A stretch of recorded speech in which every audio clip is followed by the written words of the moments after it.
resultado de IPCA 15, que é a prévia da inflação.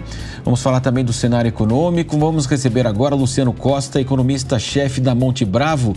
Luciano, prazer tê-lo conosco aqui na Jovem Pan. Houve um recuo já do IPCA 15, isso é bom sinal, mas de qualquer forma, queria que o senhor falasse a expectativa ao longo deste ano.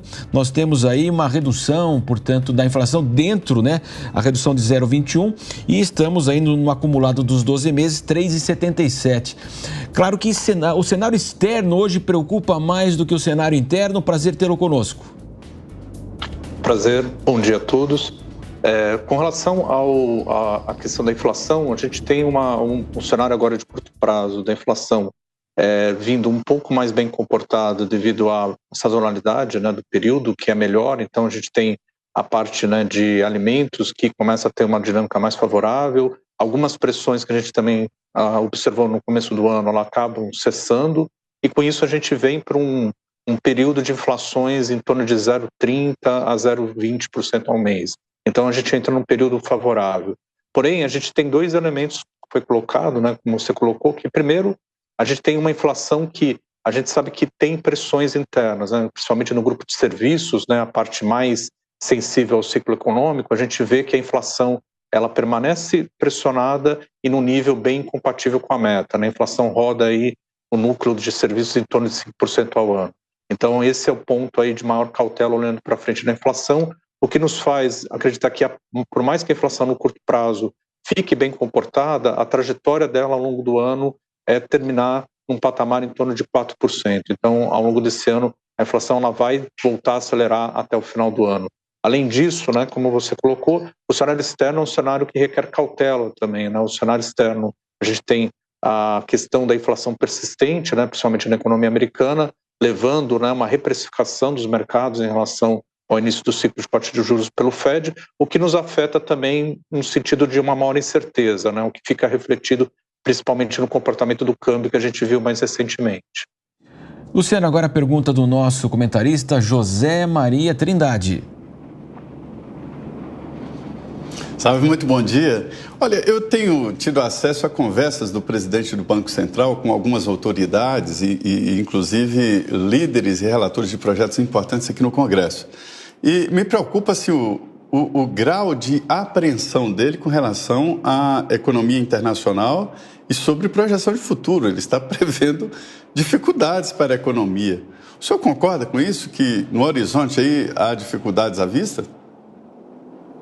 A principal dificuldade que provavelmente o Roberto Campos ele ouve e tem trazido, né, para o cenário doméstico aqui na função dele de banqueiro central e da decisão da política monetária é a questão de como a economia, né, americana vai evoluir em relação à política monetária, né? Quanto mais tempo o Banco Central americano ele ficar com juros elevados, mais provavelmente o capital, né, e também a tendência do fluxo de capitais, ele vai a favor da economia americana e do dólar. Então, você fica numa situação onde a economia americana ela continua atraindo muitos capitais e, portanto, você fica com uma moeda um pouco mais valorizada, né, o real, no caso, em relação ao que era previsto anteriormente. Então, acho que o risco que ele vê, provavelmente, na economia global é essa questão da política monetária americana. Tem uma questão de pano de fundo também em relação à política fiscal, né? A gente sabe que vários países fizeram também expansões fiscais importantes, né, depois da pandemia. Isso levou com que os países tivessem um nível de dívida muito superior ao que foi visto nos últimos anos, acarretando uma despesa de juros grande, né, dentro dessas economias e, portanto, em algum momento futuro, vai ter uma discussão sobre também um ajuste fiscal nessas economias, né? Então, obviamente, um ano de eleição na economia americana, essa pauta provavelmente não vai ser tocada, mas a partir do ano que vem, provavelmente a questão fiscal ela vai ficar um pouco mais evidente, né? Então, acho que um pouco do receio dele também é a questão, né, de como fica, né, o endereçamento dessa questão fiscal olhando para frente, que pode ser um fator aí também de tensão ao longo dos próximos trimestres, né, na hora que a gente avançar na eleição americana e aí a pauta voltar de novo para a questão econômica e provavelmente a questão da fiscal também vai aparecer. Obviamente que dentro de todo esse contexto a gente acaba sendo, né, a economia brasileira acaba sendo, né, afetada, e por isso que acho que o Banco Central, quando fala que tem um aumento de certeza, acho que uma das fontes é exatamente essa, né? É a questão da dinâmica da economia americana ao longo dos próximos trimestres e o que isso pode gerar, né, em termos de impacto no Brasil, principalmente via a taxa de câmbio. E agora a pergunta do Mano Ferreira.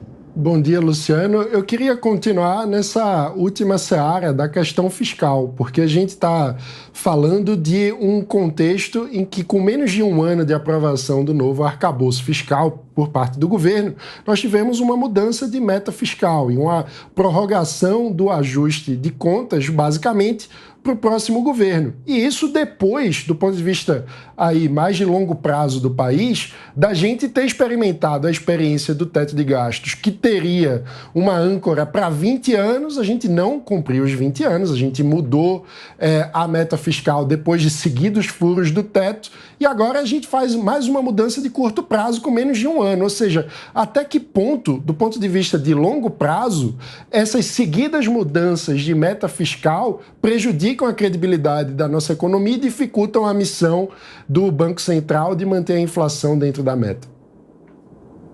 Ótima pergunta, obrigado.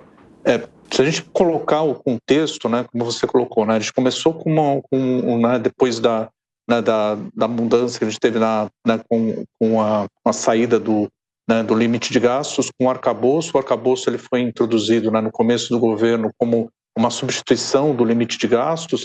O arcabouço, obviamente, ele tem dentro dele uma dinâmica que ele estabiliza a dívida, mas ele demora a fazer esse processo de estabilização.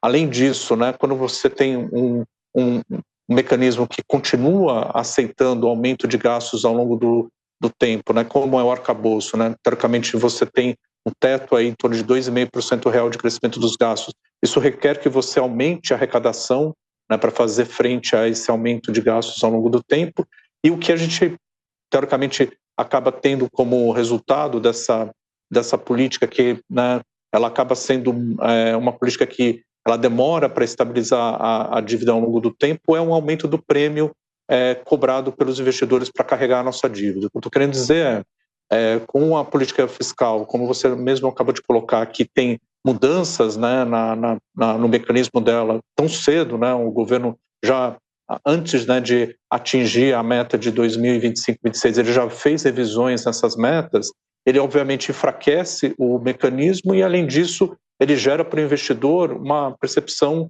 né, de que há um prêmio aí em relação ao que o governo está buscando e o que ele realmente vai conseguir obter. Então, esse prêmio acaba ficando dentro das curvas de juros e acaba também, por outro lado, sendo um fator que limita, né, em parte, o processo de corte de juros pelo Banco Central, né? O Banco Central ele precisa da coordenação entre a política fiscal e a política monetária para exatamente conseguir um patamar de juros mais baixo em termos reais ao longo do tempo.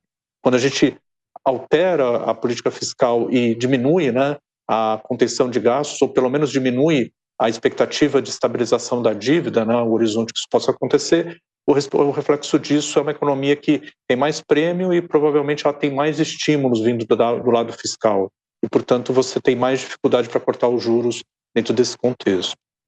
Conversamos com o economista Luciano Costa, economista-chefe da Monte Bravo, a Monte Bravo avaliando toda a situação econômica e também, principalmente, a questão da inflação no país. Luciano, muito obrigado pela sua participação aqui na programação da Jovem Pan. Muito obrigado, um prazer, até logo.